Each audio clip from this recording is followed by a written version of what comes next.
Een pad van de Zuidergrijfswal dat de dijopvang van verslaafden zit is aanzetten. Daar in het tiental politiemeesters om. Het gaat om een inval van de politie en het Openbaar Ministerie.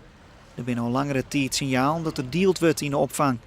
Ja, daar hebben we proberen wat aan te doen. We gaan mensen aanhouden, maar het bleef trog in. Dus dan had het Openbaar Ministerie besloten om deze dag te plannen en om hier naar binnen te gaan.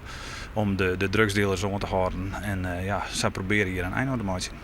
Alle aanwezigen worden één voor één in een speciale truc onder vrij geïnfouilleerd.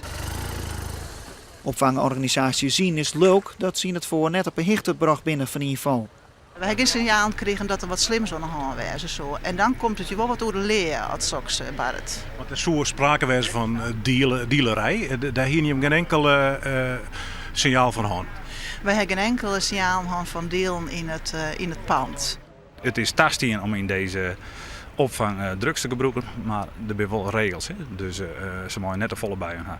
En ik mag geen drugsverkeer. Nou, en als alles goed is en het voldoet aan eisen, dan willen de mensen naar huis sturen. Ga je maar mensen aanhouden? We hebben één persoon aangehouden die hier meer drugs bij zich dan tastien voor heel hoeveelheid. Dus naar alle grachten een dealer. Dat is een dealer, ja.